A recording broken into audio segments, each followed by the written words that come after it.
1 Samuel 4, a partir do verso 3. Quando o povo voltou ao acampamento, os anciãos de Israel disseram: por que o Senhor nos feriu hoje diante dos filisteus? Tragamos a arca da aliança do Senhor que está em Siló, para que ela venha ao nosso meio e nos livre dos nossos inimigos. Então o povo mandou trazer de Siló a arca da aliança, que era do Senhor dos exércitos, que está entre os querubins, e os dois filhos de Eli, Hofni e Finéias, acompanhavam a arca da aliança de Deus. Quando a arca da aliança do Senhor chegou ao acampamento, todo Israel começou a gritar bem alto, até que a terra tremeu. O que pode atrapalhar a caminhada do povo de Deus? Se nós formos fazer um questionário aqui, cada irmão vai ter uma sugestão. Nós vamos dizer pecados ocultos, nós vamos dizer falta de amor e tantas outras coisas, que todas são verdades, a que qualquer um for dizer. Mas tanto 1 Samuel capítulo 4, quanto o outro texto que vamos ler daqui a pouco, que está em Números capítulo 21, nos mostra duas situações em que o povo de Deus muitas vezes provoca a ira de Deus. Quando o povo perdeu a guerra para os filisteus, e muitas vezes acontece em nossa vida quando nos vem a derrota, existe um hino muito maravilhoso que diz: derrota não é coisa de cristão.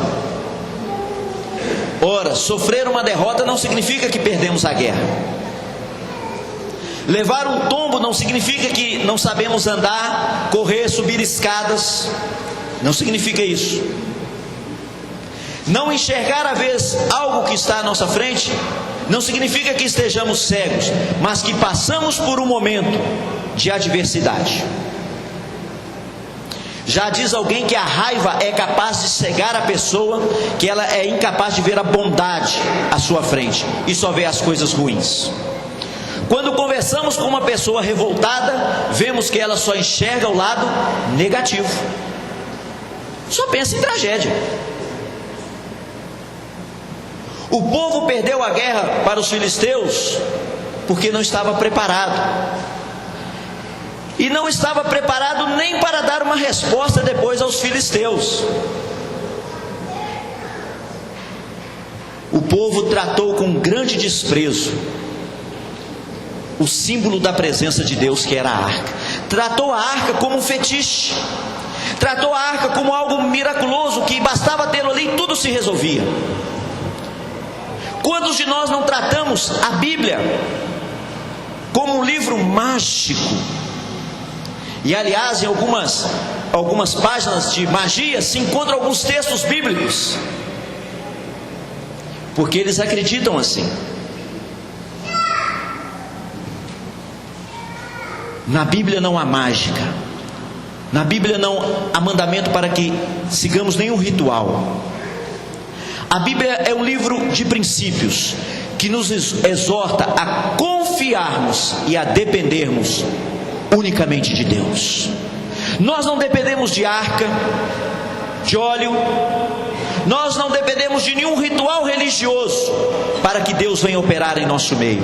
O que nós precisamos é ter uma vida entregue a Ele completamente. E isso tem faltado muitas vezes em nós, em mim. E quantas vezes não estamos tratando as coisas de Deus como o povo tratou a arca? É fácil vencer os filisteus, tragam a arca. A tragédia já havia sido grande, e por um ato rebelde agora de tirar a arca do seu lugar, a qual Deus não mandou, o povo pagaria ainda um preço maior. Cuidado para não fazermos algo da nossa mente e nosso coração e dissermos: Deus mandou. Deus mandou. Tem certeza? E até os pastores devem ter muito cuidado antes de pronunciar, dizendo Deus mandou.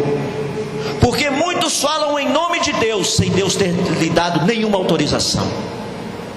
A tragédia foi tão grande.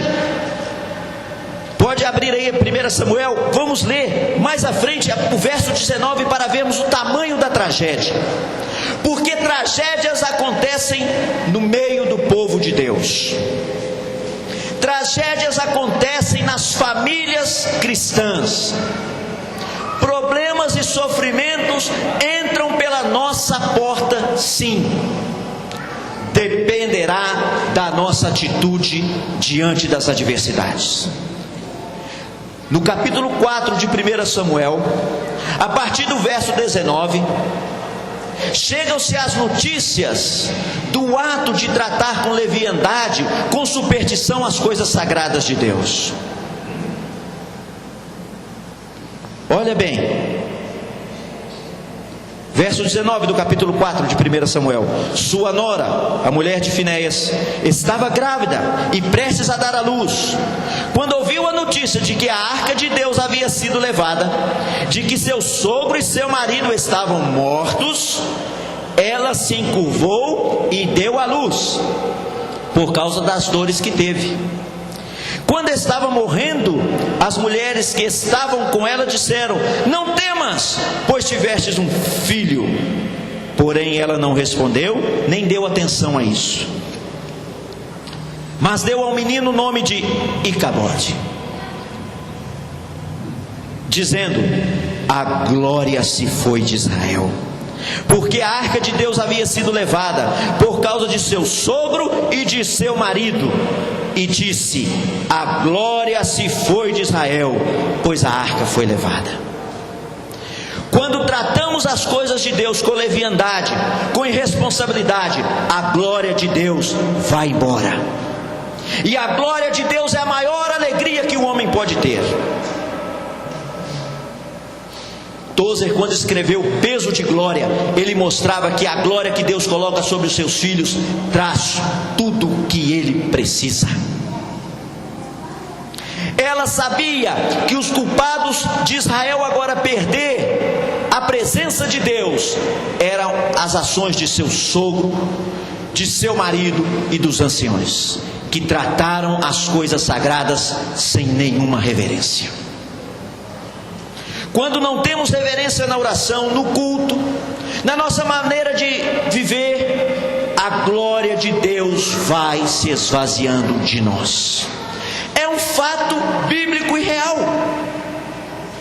Por isso o apóstolo Paulo nos alerta: irmãos, não vos embriaguem com vinho, porque nele há discórdia, devassidão, nele só há tragédia. Mas eu quero dizer que podemos trocar a palavra vinho e dizer: irmãos, não nos embriaguemos apenas com as diversões desse tempo, não nos embriaguemos com dinheiro, com os bens materiais, mas procuramos nos encher do poder do Espírito Santo de Deus. Agora a glória se foi. Talvez a glória tenha ido embora da sua vida. Talvez você tenha perdido a alegria de estar na casa de Deus. E talvez você veio aqui essa noite meio que arrastado, porque a glória se foi. Porque não tratamos as coisas sagradas como devem ser tratadas. A presença de Deus em nossa vida é a única coisa que pode gerar vida no mundo espiritual. Sem a presença plena de Deus, podemos ser até membros da igreja, carregar a Bíblia, sermos dizimistas, mas não teremos poder espiritual.